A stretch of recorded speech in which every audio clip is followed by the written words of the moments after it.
एक सुहागन की मांग का सिंदूर तब मिट गया जब जीवन संगति का सहारा अचानक टूट गया। प्रेम का वो घर अब सिसकियों और सन्नाटे में तब्दील हो चुका था। सीता के लिए अपने पति राहुल को खोना एक ऐसा जख्म था जिसका कोई मरहम नहीं था। लेकिन इस दुख के साई में भी उसके सामने एक और संघर्ष खड़ा हो गया, उसका अपना ही घर, जहां उसे दुख मनाने का भी हक नहीं था। और फिर एक दिन बहू ने जो ताना मारा, उसने सीता के जीवन का मकसद ही बदल दिया। ये कहानी है एक विधवा की जिसने अपने दर्द को ही अपनी ताकत बना लिया। राहुल के जाने के बाद का पहला महीना सीता के लिए धुंधला सा बीत गया था। घर की हर चीज उसे उसकी याद दिलाती थी। कोना कोना सूनापन चीखता था। उसका बेटा अक्षय दिल्ली में अपनी नौकरी में व्यस्त था और प्रिया पुणे में अपनी ससुराल में। घर में अब थे बस वो और उसकी सास विजयलक्ष्मी, जो अपने बेटे की शोक में डूबी रहती थी। एक शाम सीता रसोई में चाय बना रही थी। आंखें सूजी हुई थीं, लेकिन उसने अपने आप को संभाला हुआ था। तभी उसकी बहू तन्वी, जो अक्षय की पत्नी थी, अपने कमरे से निकल कर आई। तन्वी का रवैया हमेशा से ही थोड़ा उपेक्षापूर्ण रहा था, लेकिन राहुल के जाने के बाद तो वो और भी खुल गई थी। मम्मी, क्या यही चाय हम सबको पीनी है? तन्वी ने नाक सिकोड़ते हुए कहा। ये तो देखो, रंग ही फीका है। पापा के जाने के बाद तो आपने चाय बनाना भी भूल गई हैं क्या? सीता ने अपनी आंखें झुका ली। माफ करना तन्वी, ध्यान नहीं रहा, बना देती हूँ दूसरी। रहने दीजिए, तन्वी ने ठंडे स्वर में कहा। आजकल आपसे कुछ ठीक से होता भी नहीं है। ये कहकर वो चली गई। सीता ने चूल्हा बंद किया और दीवार से टिककर फपक फपक कर रोने लगी। उसके दर्द को समझने वाला घर में कोई नहीं था। कुछ दिन बाद परिवार के एक कार्यक्रम में सभी रिश्तेदार इकट्ठा हुए। सीता ने सादे सफ़ेद सूट में अपने आप को कोने में सीमित कर लिया था। उसकी सास विजयलक्ष्मी लोगों से बात कर रही थी, लेकिन उनकी नज़रें अक्सर सीता पर टिकी रहती थी, जैसे वो कोई अभिशाप हो। एक रिश्तेदार ने पूछा, बेटा सीता, इतनी उदास क्यों बैठी है? कुछ खा पी तो रही है ना? विजयलक्ष्मी ने एक लंबी सांस लेकर कहा, क्या बताऊं भाभी, जब से मेरा लाल चला गया है, ये तो जैसे जीवन से ही हार मान चुकी है। सुबह शाम बस रोती रहती है, मानो इस घर में कोई और है ही नहीं। मेरा दिल भी तो टूटा हुआ है, पर मैं तो घर संभाल रही हूं ना। सीता ने ये सब सुना। उसका दिल चीख उठा। माँ, आपका दिल टूटा है, मेरा तो पूरा संसार ही तबाह हो गया है। मैं आपके बेटे से बेपनाह प्यार करती थी, क्या ये मेरा अपराध है? लेकिन उसने कुछ नहीं कहा। उसने सब कुछ चुपचाप सह लिया। एक दिन जब सीता राहुल के कपड़ों की अलमारी साफ कर रही थी, तो उसकी नज़र उनके पसंदीदा सफ़ेद शर्ट पर पड़ी। वो शर्ट जो वो हर साल उनकी शादी की सालगिरह पर पहनते थे। उस शर्ट की याद ने उसके भीतर का बांध तोड़ दिया। वो फर्श पर बैठकर जोर जोर से रोने लगी। उसका सारा दर्द एक सिसकी की तरह बाहर निकल आया। तभी तन्वी वहां आ गई। उसने सीता को रोते देखा और उसके चेहरे पर घृणा और अवहेलना का भाव उभर आया। मम्मी, ये क्या कर रही हैं आप? तन्वी ने तीखे स्वर में कहा। कुछ नहीं बेटा, बस क्या? तन्वी ने उसकी बात काटते हुए कहा। बस रोती रहेंगी, पूरा दिन यही करती रहती हैं। घर का माहौल तो पूरी तरह खराब कर दिया आपने। सीता ने होंठ कांपते हुए कहा। तन्वी, तुम समझोगी नहीं। समझूंगी क्यों? क्या आप ही इकलौती औरत है इस दुनिया में जिसके पति का देहांत हुआ है? देखिए ना मेरी दादी विजयलक्ष्मी को, उनके पति भी तो नहीं है, पर वो कैसे घर संभालती हैं? आप तो बस अपने दुख में डूबी रहती हैं। और फिर वो वाक़या आया, वो ताना जिसने सीता के दिल में छुरा घोंप दिया। तन्वी ने अपनी नज़रें तरेरते हुए कहा, अगर आपको पाता से इतना ही प्यार था तो आप भी मर क्यों नहीं गई उनके साथ? इस तरह जीकर सबको परेशान करने से क्या फ़ायदा? ये सुनते ही सीता के पैरों तले ज़मीन खिसक गई। वो स्तब्ध रह गई। उसकी अपनी ही बहू उसके जीवन के सबसे बड़े दर्द को उस पर एक आरोप बना रही थी। उसे लगा जैसे उसके अस्तित्व पर ही प्रश्न चिन्ह लगा दिया गया हो। वो एक शब्द भी न बोल सकी। तन्वी वहां से चली गई और सीता वहीं अलमारी के पास पड़ी हुई उस शर्ट को थामे अब आंसू भी नहीं बहा पा रही थी। उसकी आंखों में दर्द नहीं, एक खालीपन था। एक सवाल था कि क्या सच में मेरा जीना व्यर्थ है? उस रात सीता ने सोचा भी कि शायद तन्वी सही है। शायद अगर वो नहीं होती तो सबका जीवन सामान्य हो जाता। लेकिन फिर अचानक ही उसके मन में एक विचार कौंधा। नहीं, राहुल ने मुझे इतना प्यार दिया, क्या वो चाहते कि मैं इस तरह टूट जाऊं? क्या मेरी जिंदगी सिर्फ उनके इर्द गिर्द ही घूमती थी? ये सवाल उसके लिए एक मोड़ बन गया। दर्द अभी भी था, लेकिन उसके भीतर एक चिंगारी सी जल उठी थी। अगले कुछ दिनों तक सीता और भी शांत रहने लगी। वो कम बोलती, ज्यादातर समय अपने कमरे में बिताती, लेकिन अब वो सिर्फ रोती नहीं थी बल्कि सोचती थी। तन्वी के कड़वे शब्द उसके कानों में गूंज रहे थे, लेकिन अब वो उन्हें एक चुनौती के रूप में ले रही थी।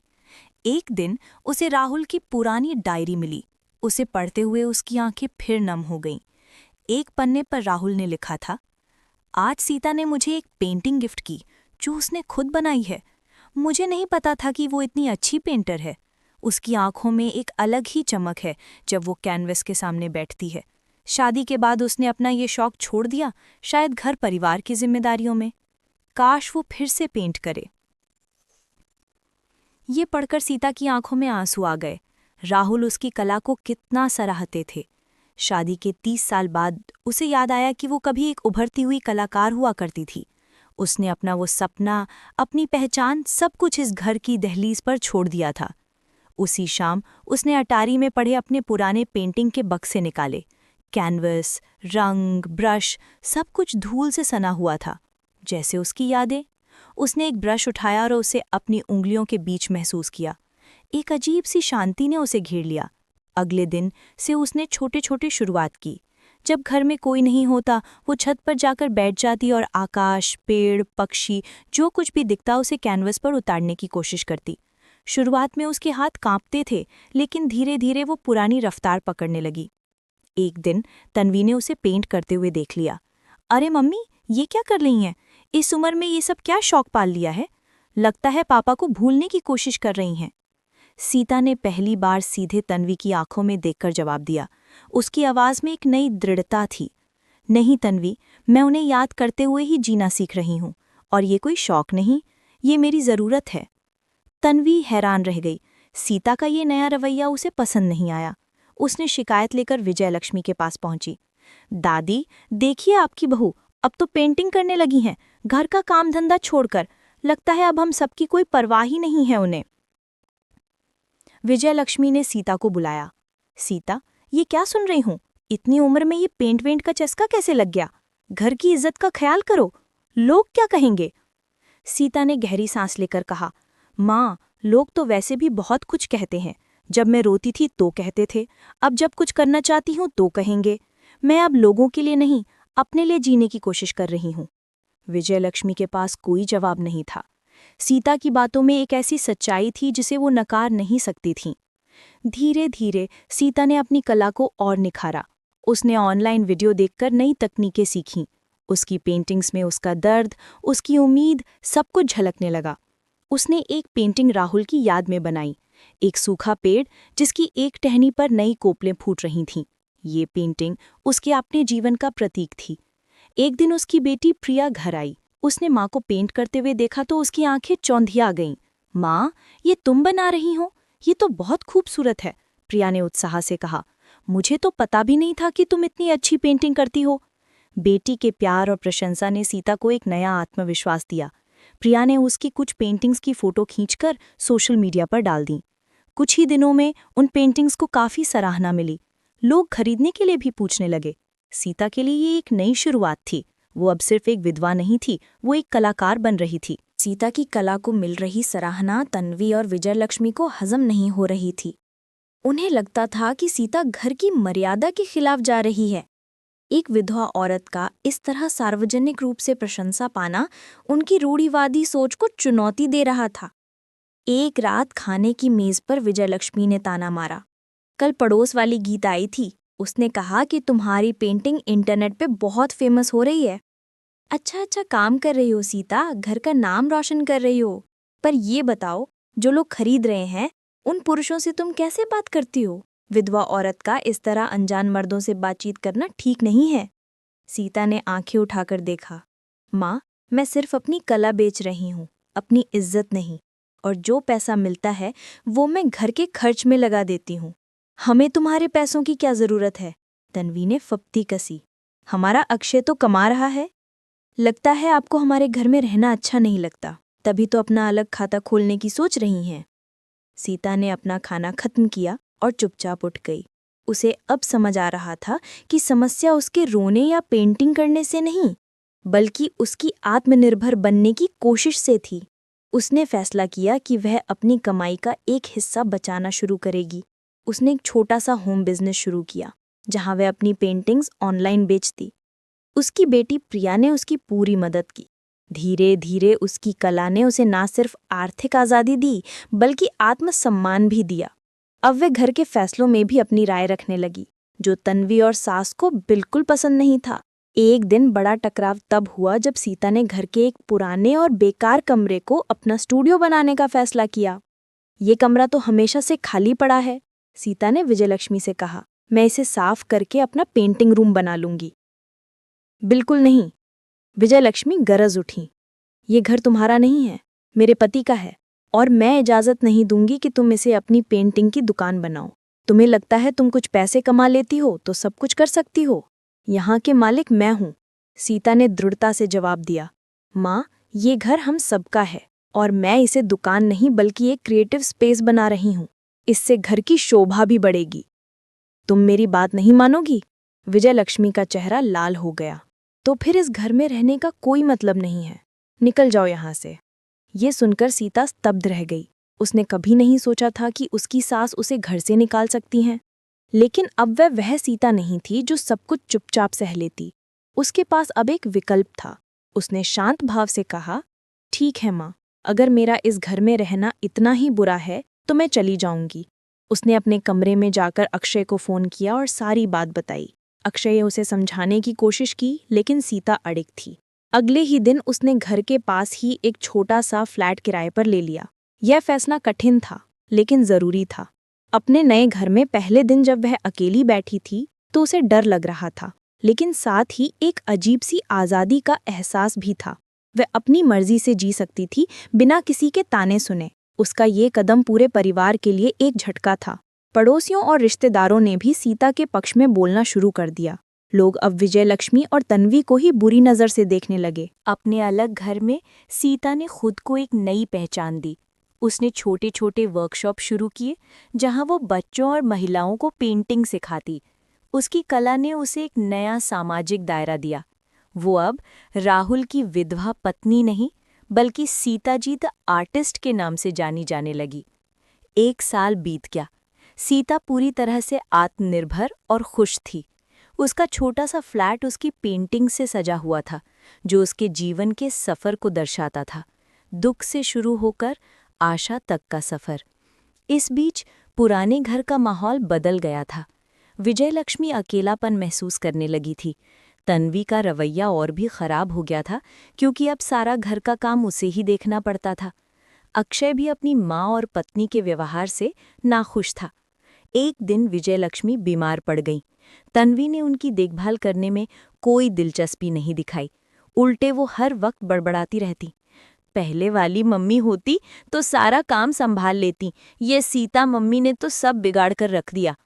अक्षय ने ये सब देखा तो उसे अपनी गलती का एहसास हुआ। उसने सीता को फ़ोन किया और उससे मिलने का आग्रह किया। सीता अपने बेटे के बुलावे पर पहुंची। विजयलक्ष्मी को बिस्तर पर पड़ा देखकर उसका दिल पसीज गया। बीमार सास ने जब सीता को देखा तो उनकी आंखों में आंसू आ गए। माफ़ करना बेटा, विजयलक्ष्मी ने कमज़ोर आवाज़ में कहा। मैंने तुम्हारे दुख को नहीं समझा। मुझे लगा कि तुम्हारा रोना ही सबसे बड़ा दुख है, पर मैंने नहीं सोचा था कि तुम्हारे सपनों को मारकर, तुम्हें दबाकर मैं तुम्हारा और बड़ा दुख बना रही थी। तन्वी के उस ताने ने तुम्हें तोड़ा नहीं, बल्कि तुम्हें और मजबूत बना दिया। और आज मैं बीमार पड़ी हूँ तो सिर्फ तुम ही हो जो सच्चे दिल से मेरी देखभाल कर सकती हो। सीता ने सास का हाथ थाम लिया। माँ, माफ़ी की कोई ज़रूरत नहीं है। दुख हम सबको अलग अलग तरीके से तोड़ता है। आपने अपने तरीके से दुख झेला, मैंने अपने तरीके से, पर अब हमें आगे बढ़ना है। उसने विजयलक्ष्मी की देखभाल करनी शुरू कर दी। तन्वी ने जब ये देखा तो उसे भी अपनी गलती का एहसास हुआ। एक शाम वो सीता के पास आई और शर्मिंदगी से बोली, मम्मी, मैं बहुत शर्मिंदा हूँ। मैंने उस दिन आपको जो कहा वो नहीं कहना चाहिए था। मैंने आपके दर्द को नहीं समझा। आज जब मैं खुद इस घर की जिम्मेदारियों में उलझी हूँ तो अंदाज़ा हो रहा है कि आपने कितना कुछ सहा होगा। कृपया मुझे माफ़ कर दीजिए। सीता ने मुस्कुराते हुए कहा, तन्वी, कभी-कभी जिंदगी हमें ऐसे ही कड़वे अनुभव देती है ताकि हम सीख सकें। तुम्हारे उस ताने ने मुझे जगा दिया। शायद उसके बिना मैं आज यहाँ नहीं होती। कुछ दिनों बाद विजय लक्ष्मी ठीक हो गई। सीता ने अपना फ्लैट नहीं छोड़ा, लेकिन अब वो नियमित रूप से पुराने घर आती जाती रहती। उसने तन्वी को भी पेंटिंग सिखानी शुरू कर दी, जिससे उन दोनों के रिश्ते में एक नई समझ पैदा हुई। सीता ने अपने अनुभव से दूसरी महिलाओं की मदद करनी शुरू की। वो उन महिलाओं को प्रेरणा देती जो किसी न किसी दुख या उत्पीड़न से गुजर रही थी। जिंदगी कभी-कभी इतनी कठिन हो जाती है कि लगता है सब कुछ खत्म हो गया है। कोई ताना, कोई बात, कोई हादसा हमें अंदर तक तोड़ देता है। लेकिन याद रखिए, ऐसे वक्त में आपके भीतर छिपी हुई वो ताकत जाग उठती है जिसे आप खुद नहीं जानती। दुख आपको तोड़ने नहीं, बल्कि आपको गढ़ने आता है। आपकी पहचान किसी की पत्नी, किसी की माँ या किसी की बहू तक सीमित नहीं है।